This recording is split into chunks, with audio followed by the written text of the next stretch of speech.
العزيز، محمد عفيفي، مصر المقاصة يعتلي صدارة الدوري المصري الممتاز دوري عبور لاند 2016-2017 بعد الاسبوع ال11 بالنسبه لفريق مصر المقاصة. الهدف الاول جاء عن طريق مصطفى شبيطه في الدقيقه ال15، ثم اضاف بعد ذلك نانا بوكو في الدقيقه ال35 الهدف تعادل بالنسبه لمصر المقاصة، قبل ان يضيف الهدف الثاني له ولفريقه في الدقيقه ال90 من عمر المباراه ليرفع صداره مصر المقاصة لدوري عبور لاند 2016-2017 بعد فعاليات الاسبوع ال11 من الدوري المصري الممتاز. بتروجيت كان الافضل ايضا في الشوط الثاني، لكن عفوا مصر المقاصة كان الافضل في الشوط الثاني، لكن بتروجيت تماسك في خط وسطه في الشوط الثاني ايضا لكن دون فائده. يعني يمكن احنا اتكلمنا الشوط الاولاني عن التغيير اللي عملها الكابتن طلعت. التغييره قلنا ان هي هتجيب ثمارها الشوط الثاني بعد التنظيم والربع ساعه الراحه اللي اتكلم فيها الكابتن طلعت وبدا ينظم تاني الصفوف. ده دي فايده التغيير. لكن المقاصة في المجمل في 90 دقيقه لما تيجي تقيس المقاصة افضل في النواحي الفنيه والنواحي الهجوميه حتى في النواحي الدفاعيه. في بعض فترات المباراه بس هتلاقي برضو المقاصة افضل في ال 90 دقيقه عموما. فهم النهارده يستحقوا ال3 بونت، يستحقوا تصدر الدوري. فرقه محترمه وفرقه كبيره تقدر اعتقد تنافس على الدوري بشويه مساعدات. نعم. اول بس لزميل محسن محمود من استاد الفيوم والكابتن هاني سعيد كابتن فريق مصر المقاصة وايضا هشام فتح الله. شكرا لزميلنا العزيز تامر صقر، شكرا لضيوف الاستوديو التحليلي. مشاهدينا الكرام، المقاصة يقتنص 3 نقاط مهمه، المقاصة يعتلي قمه الدوري الممتاز في هذا اليوم ولو مؤقتا قبل مباراه الاهلي. يسعدنا يكون معنا نجمين من نجوم الفريق ونجم ايضا من بقى مع منتخب مصر وليه خبرات كبيره من اقدم النجوم اللي ليها خبره في الدوري الممتاز كابتن هاني سعيد، وايضا حارس المرمى احمد مسعود، حارس متميز جدا هذا الموسم. كابتن هاني اقول لك الف مبروك، النهارده 3 نقاط مهمه، اعتلاء قمه الدوري، اعتقد بقت مسؤوليه كبيره عليكم في خلال المنافسه. تحياتي طبعا كابتن تامر صقر وكابتن ضياء، كابتن ضياء السيد حبيبي، وكابتن نحله، كابتن ايمن عبد العزيز. الحمد لله رب العالمين، كرم وتوفيق من عند ربنا. الحمد لله ربنا كرمنا بقالنا فتره والحمد لله ما زال بيكرمنا، وده اللي احنا ان شاء الله يعني نفسنا ان ربنا يفضل كرمنا كده على طول. احنا بنأدي، بنحاول نعمل اللي علينا، بنحاول نتمرن كويس وننفذ التعليمات اللي هي بتتقال لنا، وطبعا التوفيق وعدم التوفيق ده بتاع ربنا، لكن الحمد لله ربنا موفقنا لحد دلوقتي، واتمنى ان شاء الله ان ربنا يفضل موفقنا كده على طول ان شاء الله. الاول صعب عليكم الحسابات شويه؟ طبعا لان هو جه كمان عكس سير الماتش طبعا خالص، والماتش يعني الماتش هو كان تقريبا في اتجاه واحد، يعني الماتش كان في اتجاه واحد، فكان طبعا صعب ان انت تلعب برضه فرقه كبيره وفرقه بتعرف تقفل بتعرف تدافع، لكن عملنا فرص كتير قوي الشوط الاول بالذات، لكن ما كانش فيه توفيق فيها، لكن الحمد لله قدرنا، ربنا كرمنا، والحمد لله اللي الكابتن قال عليه واللي احنا متفقين عليه ان احنا في اي وقت الحمد لله عندنا لعيبه تقدر تجيب لنا جول في اي وقت، فالحمد لله جبنا جول في اخر ثانيه، فالحمد لله ده الحمد لله يقول ان احنا الماتش ما بيخلصش في غير في الدقيقه 94 مش 90. الف مبروك. احمد مسعود حارس مميز ماشي باداء جيد، جات لك الفرصه قدرت تقتنصها وقدرت تثبت ان انت من الحراس اللي كبار في الدوري الممتاز المصري. والله طبعا الحمد لله رب العالمين النهارده على الاداء والنتيجه، لكن الحمد لله النتيجه الحمد لله ترضينا كلنا، الحمد لله ترضي جمهور الفيوم، لكن انا مش راضي على نفسي النهارده. الحمد لله جون كبير زي ما مصر بتقول، لكن فاول اكيد يعني اتسال فيه، اكيد لازم احاسب نفسي فيه، ده الاجوان الكبار بتحاسب نفسها بعد كل ماتش، وانا الحمد لله انا عارف نفسي، فانا غلطتي ديت والحمد لله فرقتي قدرت تشيلني النهارده، وربنا يكرم في اللي جاي باذن الله. المنافسه تبقى صعبه، خلاص دخلتوا يعني بقى عليكم مسؤوليه والناس هنا كلها بتساندكم. اكيد طبعا، والله انت عارف محسن دلوقتي احنا ماشيين بخطى ثابته الحمد لله، ربنا يعني كملها على خير معانا، وان شاء الله الفتره الجايه بس نركز في اللي جاي، عشان اللي جاي طبعا صعب، انت عارف ماتشات صعبه اللي جايه، بس احنا ان شاء الله اللعيبه رجاله وقدها باذن الله ان شاء الله. بالدور انت ومحمود، واعتقد الاثنين بتحاولوا كل واحد بيطلع احسن ما عنده. لا والله يا محسن احنا كلنا بنكمل بعض الحمد لله، يعني كابتن ايهاب صراحه يعني الكابتن ايهاب الصراحه مدي كل واحد حقه الحمد لله، واحنا كلنا بنكمل بعض كلنا واحد، يعني اهم حاجه هدف الفرقه باذن الله. شكرا جدا والف مبروك يا ابو سعود. ربنا يخليك. شكرا. مش دي كمان يعني دي لقاءاتنا في ارض الملعب سواء مع كابتن هاني سعيد او احمد مسعود حارس مرمى فريق مصر المقاصة. زي ما انت شايف تامر مش هقدر الصوره لا تعليق، يعني في عدد كبير جدا الناس، مفيش مشاكل، اللي عايز ينزل يدخل ما يدخلش، بيتخانقوا هنا، وفي مشاكل يعني، وزملائنا في الاعداد حاولوا يبعدوا الناس. احمد عيد الناس زعلانه اللي هو بيبعدوهم، العدد كبير جدا في ارض الملعب، برغم ان احنا بندخل يفضلوا يقولوا لنا كل شويه برضو الكارنيه والبطاقه والكلام ده، احنا بندخل كده ما اعرفش الناس دي كلها طلعت كارنيهات اتبسطت فاكسات، الله اعلم. اشكرك زميلي تامر. هيحاول بعد يعني دقيقه كده او دقيقتين يكون معانا كابتن ايهاب جلال، ولكن هنعود للاستوديو على امل ان يتجدد اللقاء بعد قليل مع كابتن ايهاب جلال. شكرا للزميل العزيز محسن محمود، والصوره بألف كلمه. واضح ان الجمهور كبير في فريق او لفريق مصر المقاصه في ملعب الفيوم. اذا هو فريق الجماهير عشان كابتن احمد ما زعلش. يعني انا لعبت شخصيا هناك طبعا، اتشرفت انا لعبت هناك تقريبا 4 سنين. في مباراه من المباريات انا فاكرها كنا بنلعب النادي الاهلي في استاد القاهره، وفوجئنا ان يعني في مدرجين كاملين جايين يشجعوا مصر المقاصه. فحتى المباريات اللي بره كان بيبقى في جمهور كتير جدا، وبتلعب في الفيوم لما كان بيحضر جمهور، لا كان اعتقد ان المدرجات كلها قبل ما تقل اعداد الجماهير كان المدرجات بتبقى فول. نعم. كابتن ضياء، بالنسبه لتغيير بتروجيت كلها تغييرات في الشوط الثاني، كلها تغييرات دفاعيه، ما دفعش حتى بمحمد شاهين على حساب وائل فراج. كابتن طلعت يوسف اعتقد كان محتاج النقطه الوحيده. هو كان حاله الفرقه بتقول كده، تستدعي ده انه يشتغل على انه يا يخطف جول معمل هجمتين الشوط الثاني عن طريق عمرو طارق، لا او انه يطلع متعادل. مع هبوط اداء المقاصه الشوط الثاني عن اخر ربع ساعه واخر ثلث ساعه في الشوط الاولاني، يعني الماتش بقى محصور في وسط الملعب، وحتى بتروجيت طمنت قوي انه خلاص الخطوره قلت، ما فيش خطوره غير كوره واحده تقريبا اللي الشيخ عملها بالعرض. لكن في النهايه دايما المباريات اللي بيبقى فيها اجهاد واللي بيبقى فيها فرقتين قريبين من بعض في النقاط او في اللعيبه، اللي بيحسمها لعيب مهم في الفرقتين، واللي حسمها لعيب مهم هو بوكو. اللي حسمها غياب بيكلي عند بتروجيت. فلما يبقى عندك في الجماعيه في تعب، في اجهاد، في نقص عددي، لازم يطلع لازم يكون عندك جوه فرقتك حد يخلص موهوب، يخلص بمجهود لعيب كويس، يخلص مجهود فردي. فده اللي تم النهارده مع المقاصه، لانها تملك هذا اللاعب، فهي اللاعب ده وغيره واللاعب ده موجود، عشان كده حسم للمقاصه المباراه. في المقابل انا بعتقد انه مع الكام هجمه المرتده اللي اتعملت عن طريق عمرو طارق واتعملتها بتروجيت، لو في وجود بيكلي كان ممكن يكون فيه اخطر من كده، لكن ده باد لك بالنسبه لكابتن طلعت. نعم. لانه الراجل مصاب يعني. نعم. كابتن ايمن، التغييرات حتى بالنسبه للكابتن ايهاب جلال ما عندوش تغييرات بره، ما نزلش غير عاصم سعيد على حساب نانا بوكو. ده السؤال الاول. السؤال الثاني، هل تعتقد انه كان المفروض يبقى نانا بوكو ولا احمد عبد الظاهر؟ هو غير يعني يمكن نانا اعتقد نهايه المباراه بتتكلم في خلاص، يعني المباراه انتهت في الدقيقه اعتقد 92 تغيير نانا بوكو، واحمد عبد الظاهر برضو خرج الدقيقه 86. فالتغييرات كلها يعني يمكن هشام عشان السيطره على نص الملعب، هاني سعيد برضو الاجهاد، ممكن احمد عبد الظاهر برضو ما كانش موفق النهارده. يمكن نانا حتى في المباراه اللي فاتت بتاعت اسوان هو اللي سجل الاهداف، هو اللي فارق مع مصر المقاصه. لكن لما هتيجي تبص هتلاقي ان باول انفرادي مؤثر جدا في مصر الفتره دي.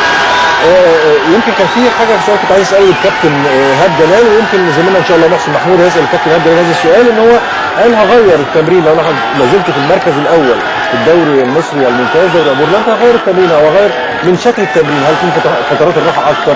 هل ممكن يكون تدريبات حاجات اكتر؟ ممكن يكون الروتيشن باللعيبه اكتر؟ ده سؤال برضه نستنى نتوقعه من الزميل محسن محمود. لكن تغييرات، انت يمكن كنا بنتكلم قبل الهوا وخارج الهوا، حضرتك قلت ما عندوش حد على الدكه، ما عندوش حد على دكه بدلاء الكابتن ايهاب جلال يقدر يدفع بيه في الشوط الثاني، يقدر يغير النتيجه. بالظبط، واللي غير النتيجه اللي ابتدى بيهم، لعيب من اللي ابتدى بيهم. لكن في النهايه هو عنده لعيبه، بعتقد لما الاصابات تقل، الولد الافريقي الثالث ما كانش موجود. باولوفوفي مش موجود. باولوفوفي خلاص بره، اكيد هيبقى موجود. يعني انا ما اعرفش هل هو مستبعد بيريحوا خالص ولا في اصابه ولا يعني زي ما انا قلت لك احنا الماتشات كل 3 ايام، ففي حاجات من الفرق لازم عايزه متابعه دقيقه، لانه هيبقى في تعب، هيبقى في اجهاد، هيبقى في لعيبه بتعمل لها روتيشن، هيبقى في لعيبه اتصابت اصابات يا اما خفيفه يا اما تقيله، فالعمليه تبقى فيها ضغط على المدربين، في ضغط كبير، وكل واحد محتاج انه يركز ويحط لنفسه هدف كده مرحلي، ال8 اسابيع اللي جايين، ال8 مباريات هو عايز منهم ايه؟ يعني هو عايز منهم ايه؟ كل الفرق من اول تحت لحد فوق، علشان يقدر يلم في وسط المشاكل اللي بتقابله، لان انا بعتبر انه كل 3 ايام دي مشكله، المشاكل موجوده في التمرين، موجوده في الاصابات، موجوده في اعاده الاستشفاء، موجوده في الطب نفسه، في الطب في كل تيم، مش كل تيم زي عنده العلاج صح والتشخيص صح، فدي كلها حاجات محتاجه انه كل جهاز يقعد مع نفسه ويحدد لنفسه المرحله. ايهاب ما اعرفش، اكيد لازم هو اللي يجاوب عشان يقول لنا قصده ايه. كابتن مختار تراجع على الاستقاله مره ثانيه. لا حول الله. حبيت افاجئك بس يا كابتن، زي ما فاجئتك اول مره. لا انت فاجئتني اصلا. هو فاجئتك تاني لما تراجع على الاستقاله. اصل يعني الاتحاد ماشي كويس السنه دي، يعني مش معناه عشان اتغلب مباراه يبقى خلاص. هو مكالمه هاتفيه مع رئيس النادي تراجع على الاستقاله الكابتن. لا ربنا وفقه، مختار عمل شكل كبير جدا لفرقه الاتحاد. صحيح. وده مش معناه انه هيتغلب ماتش ومنتهي، بس الناس في الاول اتعشموا، جمهور الاتحاد جمهور كبير وعريض، لكن اصبروا على المراكز الاولانيه، الاول والثاني والثالث، اصبروا عليهم شويه، فرقتكم جايه وفي عناصر كويسه ان شاء الله. صحيح. تغيير هشام فتح الله في الدقيقه 80 كان خلاص بقى الامور بالنسبه للكابتن طلعت يوسف، عايز يلعب على التعادل، عايز يلعب على النقطه الواحده.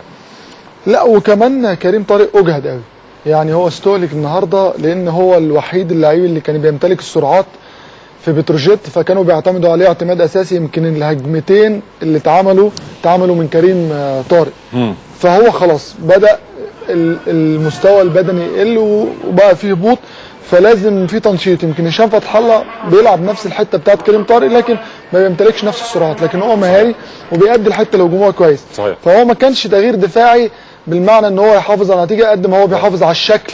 صحيح. بتاع الفريق. نعم.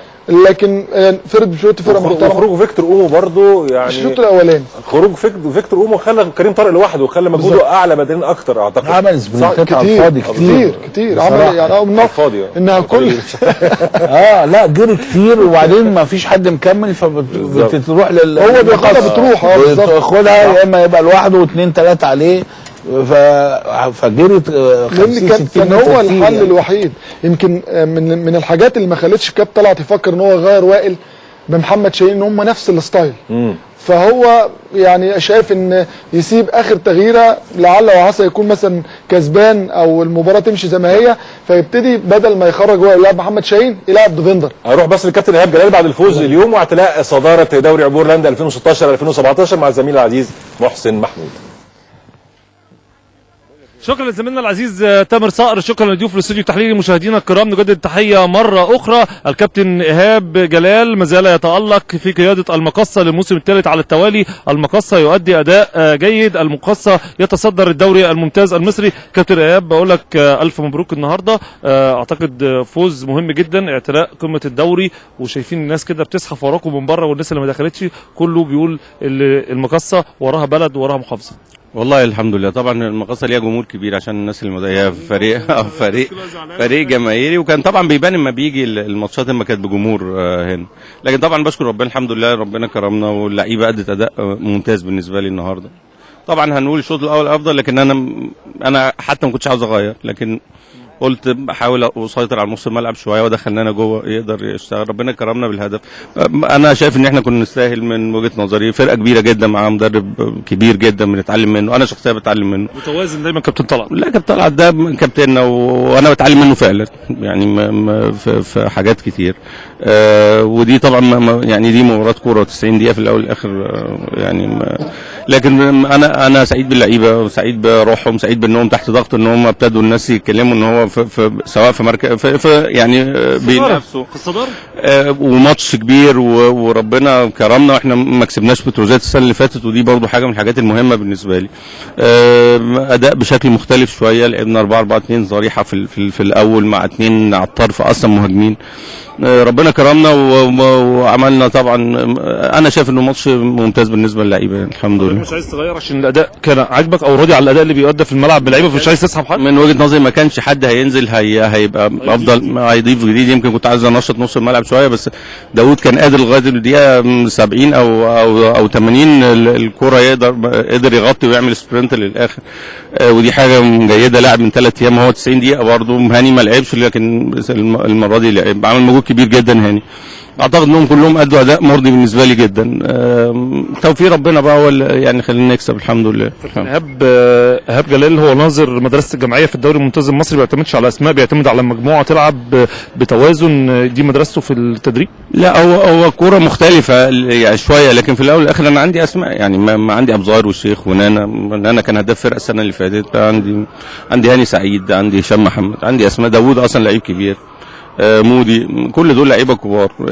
في لعيبه تانية زي احمد سامي بقى لعيب كبير، لان في الاول والاخر بقى له 3 سنين بيأدي اداء ممتاز جدا في كل الاماكن اللي بيلعبها، واعتقد ان هو من اللعيبه المهمه جدا يعني. ولكن بعض الاسماء مشيت يعني طبعا كبيره يعني، ولكن برضه كده الجمعيه موجوده في الملعب. والله الحمد لله، احنا بنحاول يعني نشتغل شغل يخلي اللعيبه كلها ما تبقى نازله عارفه تشتغل ازاي. في الاخر بنطمنهم وبنحاسبهم حساب حتى لو بنكسب، وفي نفس الوقت بنديهم الحريه شويه انهم يغلطوا، ودي حاجه مهمه جدا يعني. في سؤال من كابتن تامر صار بيوجهه لحضرتك، اللي انت قلت تصريح لو انا فضلت متصدر الدوري هغير نظام التدريب داخل المقصه. عايزين نوضح لكل مشاهدينا يعني ايه هغير نظام التدريب داخل المقصه؟ والله هي كذا حاجه. احنا عندنا لاول شهر ونص تقريبا راحه، ودي حاجه مهمه جدا جدا، مهمه جدا، وما حصلتش من سنين ان احنا نريح بين الدورين، لان بنلعب كل 3-4 ايام. فاذا ربنا اراد واكرمنا وكده، يبقى دي اول حاجه نعملها، ان احنا ندي راحه كبيره ونشتغل بشكل مختلف من ناحيتين. الناحيه التكتيكيه اللي هي الفنيه، مش المهاريه، التكتيكيه، ان احنا هنشتغل باشكال مختلفه شويه، نصبر شويه. انا مش عاوز اقول برضو لكن الشغل اللي عندك عشان باش لا يعني قصدي ان هيبقى في صبر شويه، مش هتبقى الماتشات كلها ان انا هضغط عشان اشتغل، مع ان انا هبقى محتاج ساعتها للمكسب، لكن في الاول والاخر 90 دقيقه نشتغل عليهم باشكال مختلفه. هنطور شويه في الشغل المدافعين، انه يبقى يشتغل برضو ما نيجي محتاجين زي النهارده كده بيشتغلوا هايلين وراهم على الاقل 40-50 متر. اعتقد دي مهمه جدا بقى كمان الدور الثاني. وبنعمل يعني الشركه اللي بتعمل لنا الاحصائيات، هندرب احمد حسام ميدو هيشتغل محلل اداء، وهناخد 2 كمان من عندهم هيشتغلوا معانا جوه الجهاز بقى، يعني هيبقوا موجودين في التدريب والماتشات، ودي ان شاء الله. لحضرتك ولا لكل الفرق اللي موجوده في المنافسه؟ لا لكلنا طبعا، بس هيبقوا الاول فرقتنا، وبعدين بعد كده الفرق الثانيه بناخد احصائياتها دلوقتي. حاليا بقى لنا 2 سنين بنشتغل مع الشركه دي يعني. هي المقصه قادر على الاستمرار في المنافسه حتى نهايه الدوري، ولا الموضوع صعب عليكم؟ لا هو مش صعب، لان اللعيبه قادره انها تلعب، واللعيبه قادره انها تعمل ماتشات كبيره، وتوفيق بقى ممكن توفيق الحكام، توفيق الحكام دي يعني ما هو زي ما انت ممكن ما تبقاش موفق. انا بتكلم على توفيق الحكام، ما بتكلمش ان حد متعمد. يعني في الاول والاخر هو بشر، لكن اعتقد ان احنا بنحاول برضه نأدي اداء جيد تحت اي ظروف، وان شاء الله ربنا يكرم ونستمر يعني. شكرا جدا يا كابتن، الف مبروك على 3 نقاط والف مبروك على التصدير. شكرا يا مشاهدينا الكرام، ده كان لقائنا مع الكابتن ايهاب جلال متصدر بطوله الدوري بفريق مصر المقصه حتى الان. واعتقد مصر المقصه تحت القياده الفنيه للكابتن ايهاب جلال يبلي بلاء حسنا في الدوري الممتاز للموسم الثالث على التوالي. نتمنى دائما ان تكون المنافسه قويه في الدوري الممتاز المصري حتى يكون من اقوى الدوريات في المنطقه. بنشكركم مشاهدينا الكرام لحسن متابعه لهذه اللقاءات. الان عوده سريعه للتحليل واستاد النيل، زميلنا العزيز تامر صار وضيوف في الاستوديو التحليلي. شكرا للزميل العزيز محسن محمود، وايضا الكابتن ايهاب جلال المدير الفني لفريق مصر المقصه، واعتلاء طبعا صداره دوري عبور لاند 2016-2017. واضح الاجابه من الكابتن ايهاب جلال، هو التغيير في بعض، هو مش عايز يقول طبعا اجابه دبلوماسيه، مش عايز يقول هيعمل ايه في الدور الثاني او حتى يعتلي الصداره، لكن واضح انه يعتمد على اسلوب احصائيه اكتر منها، ده الجانب او الشق الفني او التكتيكي، ثم بعد ذلك يعني امور اخرى في الملعب، وخاصه ال 40-50 متر الاخرانيين بالنسبه ودي حاجه كويسه لما يعمل اناليسيز ويعمل احصائيات ويجيب شركه تعمل. دي خطوه مهمه، يعني خطوه مهمه للي عايز يمشي كام خطوه لقدام. فرقته ماشيه بشكل كويس، هو اول الدوري. الاناليسيس ده والاحصائيات دي هتضيف له، هيعرف نقاط الضعف امتى وفي انه مكان في الملعب، هيعرف امتى يعمل هجمه، امتى ده يقف. كل نظام الاحصائيات ونظام الاناليسيس اللي بيتعمل بيبين له الحاجات دي كلها. متاخرين على اساسها احنا متاخرين كتير جدا. انت ليك باع كبير في الامارات. على اساسها بيحدد تامر اللي يلعب ولا ايمن، او على اساسها بيحدد لا انت تشتغل لحد الحته دي او تقف في الحته دي. على اساسها بيحدد هلعب دفاع متقدم هطول الملعب ولا هلعب في نص، يعني على اساسها حاجات كتير. طالما يدخل الحاجات دي كلها، الحاجات دي بتبقى رقميه وبتبقى متشافه للعيب ومتشافه للمدرب، فالاقناع بيها سهل جدا. يعني ما ينفعش حد لعيب يوحك او حد يقول لك لا اصل انا لما طلعت ده ما جالي، لا دي بتتشاف الماتش قدامه درجاتك باينه والدرجه باينه والغلطات باينه والحاجات دي كلها. عشان كده بتبقى اسهل واقنع. صحيح. بس هي محتاجه كمان اللعيبه تبقى على درجه الصحصحه بتاعه المدرب، لازم تبقى اللعيبه ذكيه برضو عشان ما تكررش الغلط ده. بعيد عن موضوع الاتحاد الاماراتي، في كل الفرق مستخدم كله هذا المنوال، والمنتخب ايضا كله. المنتخبات احنا عندنا كل المنتخبات الصغيره فيها 1 ل3 منتخبات. في البطولات بيبقى مع كل واحد، مع كل تيم مع واحد لوحده. الفريق الاول طبعا عنده واحد مختص لوحده شغال طول السنه، لانه بيبقى في فترات راحه زي دلوقتي. صحيح. الراجل بيبقى شغال طول السنه على اللعيبه، بتروح تلعب في انديتها، تلعب في الدوري. صحيح. بتاعها، بيشتغل على لعيبه المنتخب بتاعته. صحيح. وبيشتغل عليها، وبيشتغل على اللعيبه اللي في الخصوم الثانيه، ومتابع للاعبين اللي بيلعبوا في الانديه في الدوري الممتاز. بالظبط كده. صحيح. مشاهدينا الكرام، نواصل بعد الفاصل، ابقوا معنا.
اهلا بكم من جديد مشاهدينا الكرام في الجزء الاخير بعد مباراه مصر المقاصه وبتروجيت، وفوز مصر المقاصه بهدفين مقابل هدف واحد. نشاهد الهدف الثاني لنانا بوكو، وايضا الهدف الثاني لمصر المقاصه، وتحليل هذا الهدف.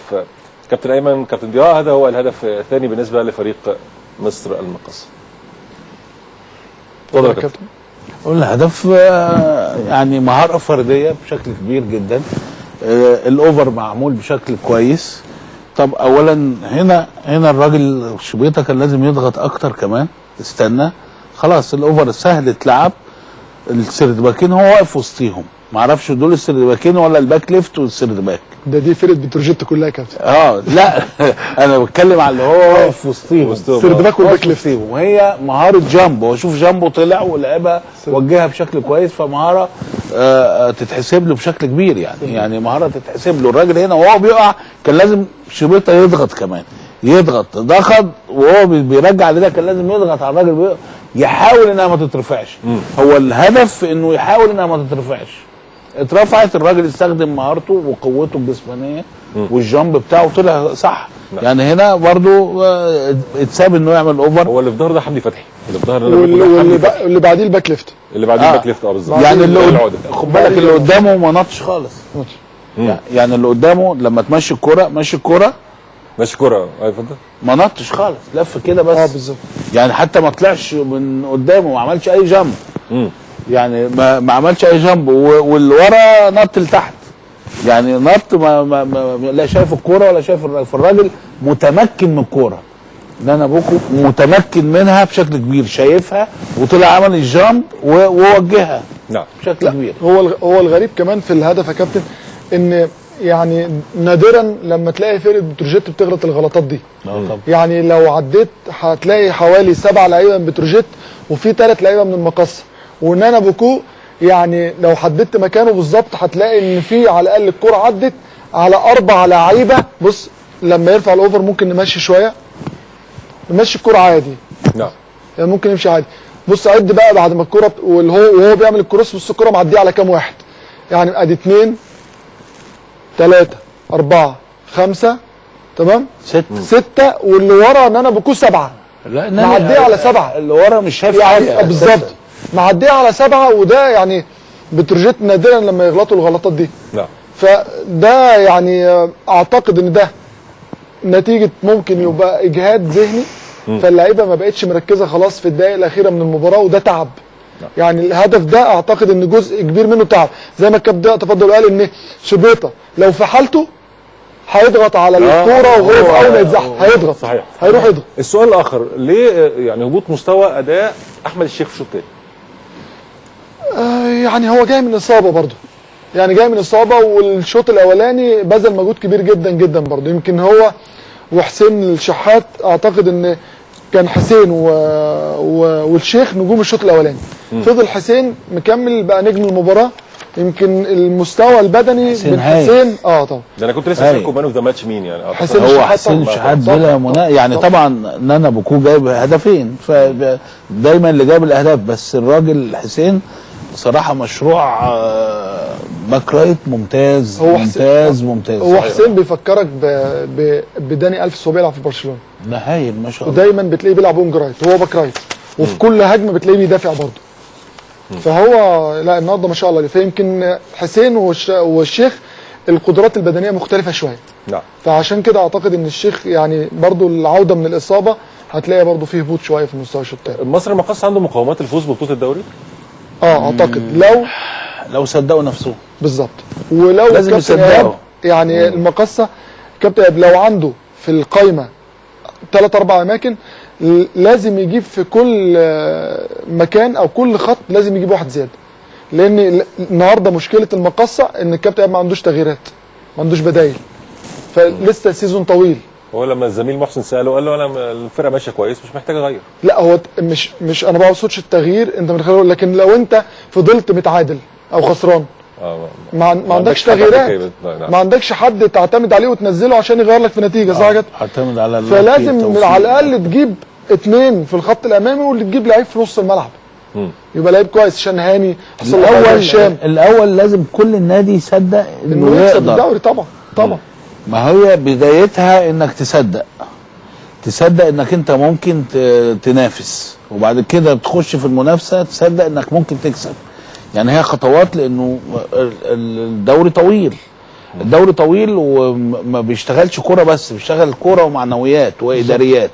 اداريات مظبوطه في المقصه بشكل كويس، المعنويات لازم الجلسات مع اللعيبه انها احنا في الوقت اللي احنا فيه ده لا احنا نقدر ننافس. ايه اللي فرق بين المقصه مصر المقصه ومن انبي من موسمين ماضيين؟ كان مع الكابتن طارق العاشر وكان بينافس حد اخر حتى الربق الاخير، حتى كان قبل النادي الاهلي او نادي الزمالك افتكر كان في المركز الثاني وكان بينافس دايما على دوري بس مصر. كان فاضل 8 اسابيع كتير، ما كانش في الاخر نفس، لانه في الاخر حصل هبوط شديد ونزلوا فنشوا تقريبا التاسع فنشوا الثامن او التاسع بعد رحيل الكابتن طارق العاشر كمان. يعني فنشوا بشكل كبير، لكن لازم زي ما انا بقول لك مع اللعيبه دي تصدق نفسها انها تقدر تنافس في الوقت اللي احنا فيه، لانه فاضل 8 اسابيع على فلسه بدري. ما قلتش النهارده انا لا اقدر اخد، لا انا اقدر انافس الاهلي والزمالك وازاحمهم وبقوه وبثقه.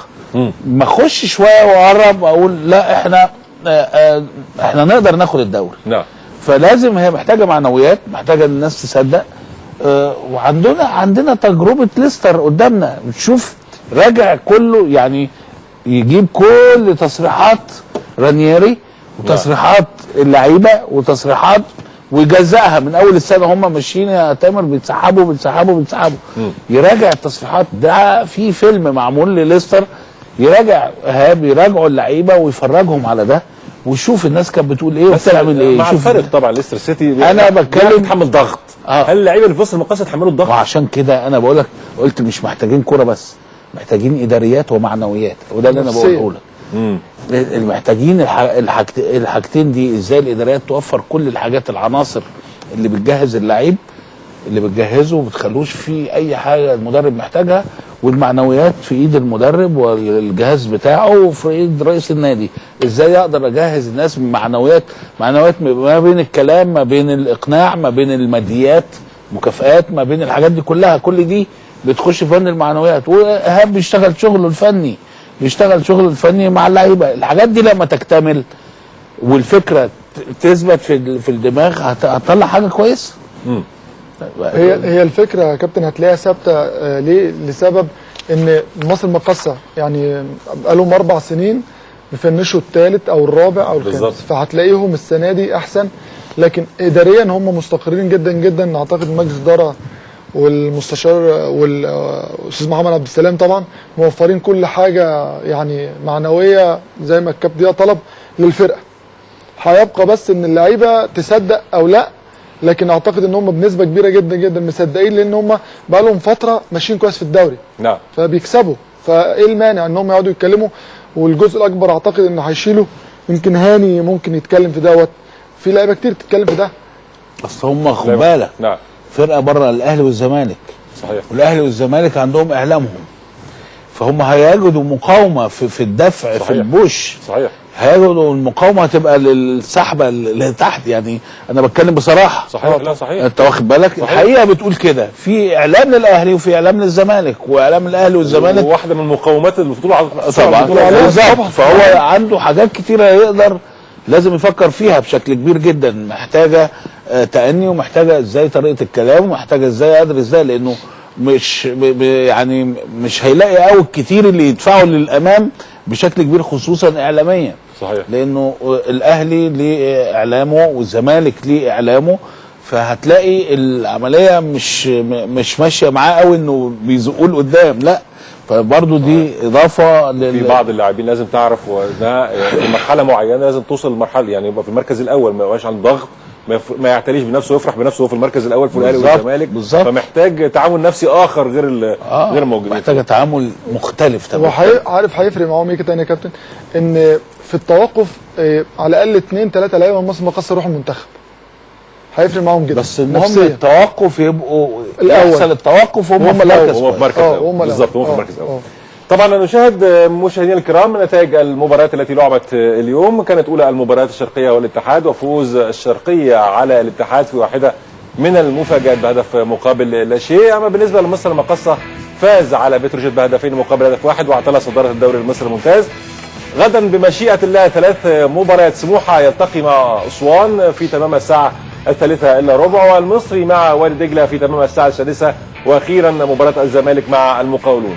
تختتم الاسبوع 11 ب4 مباريات. الاسماعيلي مع طنطا في الساعه 3:15، انبي مع مصر المقص، انبي مع الداخليه عفوا في تمام الساعه 5، وطلائع الجيش والانتاج الحربي في الساعه 5، واخيرا النصر التعدين مع الاهلي.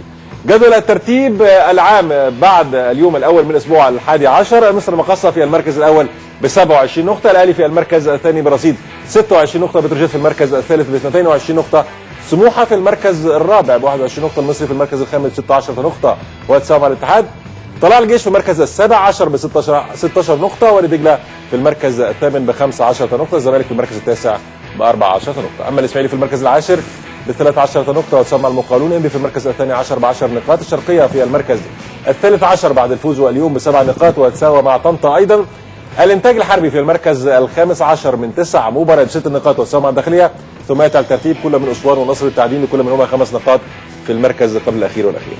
في النهايه بشكر الكابتن ايمن عبد العزيز، بشكرك شكرا جزيلا. شكرا يا كابتن. في التوفيق ان شاء الله يا كابتن. ان شاء الله. كابتن دياب بشكرك شكرا جزيلا. اشكرك نورتنا النهارده. ربنا يخليك. اذا مشاهدينا الكرام طبعا نشكر كل طاقم العمل، والى الملتقى ان شاء الله وسادة جديده. لكم منا كل التحيه. لكن قبل طبعا الختام بنعزي الكابتن احمد سليمان في وفاه بنت شقيقته، لكل طبعا اسرته الصبر والسلوان. الى الملتقى ان شاء الله وسادة جديده. لكم منا كل التحيه والى اللقاء.